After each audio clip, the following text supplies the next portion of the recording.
À exactement 7 heures chaque jeudi matin, le grondement familier du camion poubelle résonnait dans les rues tranquilles de Bloomington, dans l'Illinois. Pour la plupart des habitants, ce bruit faisait simplement partie du fond sonore d'un matin ordinaire, un bourdonnement routinier signalant le début d'une nouvelle journée de travail. Mais pour Brooklyn Andraki, 3 ans, ce bruit n'avait rien d'ordinaire. C'était le signal que son moment préféré de la semaine allait commencer.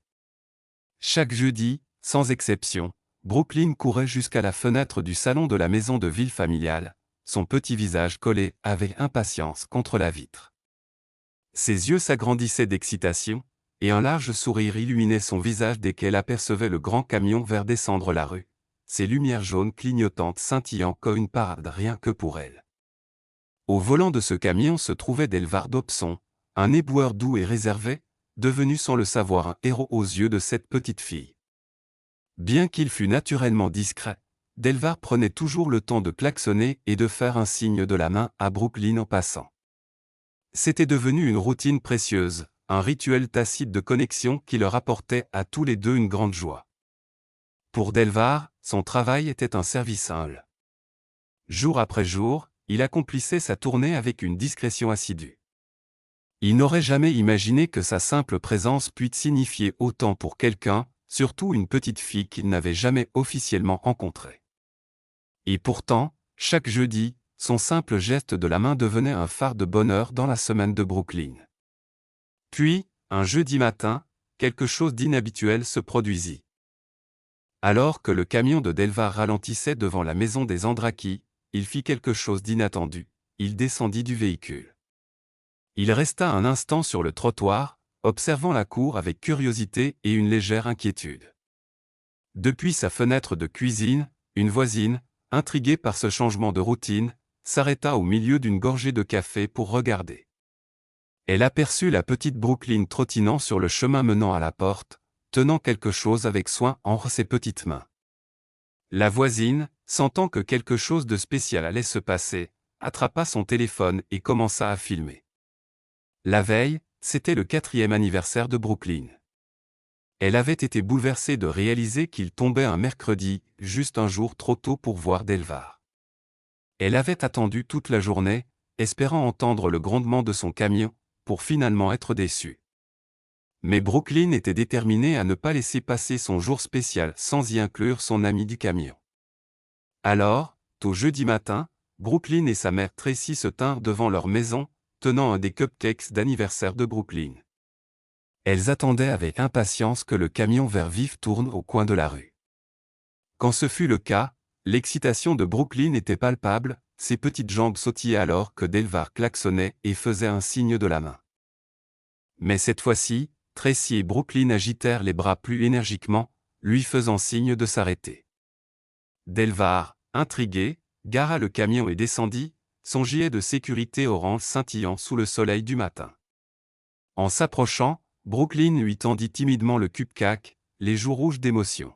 « Hier, c'était son anniversaire », expliqua Tracy, la voix émue.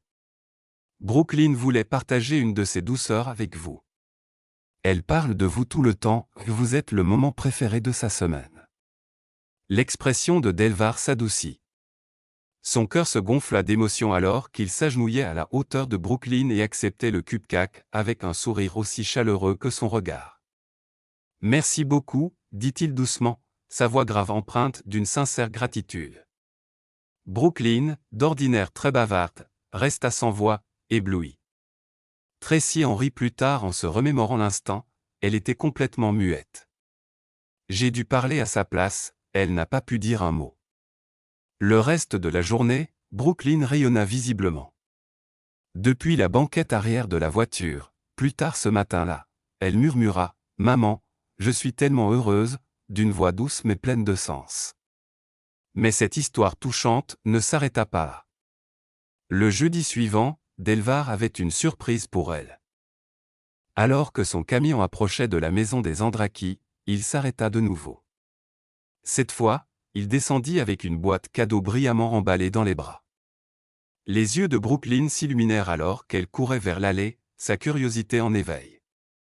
À l'intérieur de la boîte se trouvaient des jouets et petits objets soigneusement choisis, tous autour de son film préféré, La Reine des Neiges. D'une peluche d'Olaf à un diadème d'Elsa scintillant, chaque article semblait avoir été sélectionné avec une attention particulière. Brooklyn poussa des cris de joie, sortant chaque objet de la boîte avec émerveillement et ravissement. Tracy en fut presque émue aux larmes. Il n'était pas obligé de faire ça, dit-elle plus tard. Mais il l'a fait. Et cela a énormément compté pour nous. Delvar sourit modestement. C'est le minimum que je pouvais faire pour ma fan préférée, répondit-il humblement. Ce week-end-là, Brooklyn et sa mère passèrent des heures à confectionner une carte de remerciement. Ce n'était pas une simple carte, c'était une œuvre d'art. Une grande affiche recouverte de paillettes, d'autocollants et de lettres colorées disant « Merci, Delvar ». Le jeudi suivant, elles la lui remirent fièrement. Delvar, visiblement touché, la prit et l'accrocha fièrement à l'intérieur de son camion pour que tous puissent la voir. Le petit échange de gentillesse entre un éboueur et une petite fille ne passa pas inaperçu. La voisine qui avait filmé le moment du cupcake le posta en ligne. Il devint rapidement viral. Des gens du monde entier furent touchés par cette connexion sincère et la beauté discrète de ce rituel hebdomadaire. Des milliers de commentaires louèrent la compassion, la joie, et le rappel que les petits gestes peuvent avoir un grand impact. Dans un monde souvent dominé par les tendances virales et l'attention éphémère, l'histoire de Delvar et Brooklyn sortait du lot. Ce n'était pas une histoire de spectacle, c'était une histoire d'humanité. Un rappel que la magie existe encore dans le quotidien, que la gentillesse compte toujours, et que les connexions peuvent naître dans les endroits les plus inattendus. Delvar Dobson, un homme humble avec un grand camion et un cœur encore plus grand, était devenu le symbole de quelque chose de plus grand. Et pour Brooklyn, les jeudis matins ne seraient plus jamais ordinaires. Ils porteraient à jamais l'écho de la joie, de la gentillesse, et de la magie durable d'un simple signe de la main d'un ami. Et ainsi, chaque jeudi matin dans les rues paisibles de Bloomington, un simple camion poubelle devient bien plus qu'un véhicule de service. Il devient le chariot enchanté d'une amitié inattendue, le messager discret d'un bonheur sincère. Entre un homme au cœur immense et une petite fille pleine d'émerveillement, un lien s'est tissé, fragile comme un fil de lumière, mais fort comme l'amour d'un enfant. Car dans un monde parfois bruyant d'indifférence, ces gestes silencieux deviennent des cris d'espoir. Une main levée derrière une vitre. Un cupcake offert avec le cœur. Un cadeau pensé avec tendresse. Ce sont ces moments-là qui redonnent foi en l'humanité. Brooklyn n'oubliera jamais ces jeudis matins. Ils sont devenus pour elle un rendez-vous avec la magie.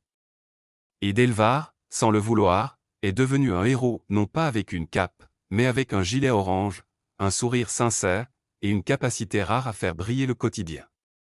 Et si cette histoire nous enseigne une chose, c'est que les plus belles connexions ne se crient pas, elles se vivent, elles se ressentent, et elles laissent dans le cœur une trace que même le temps ne peut effacer.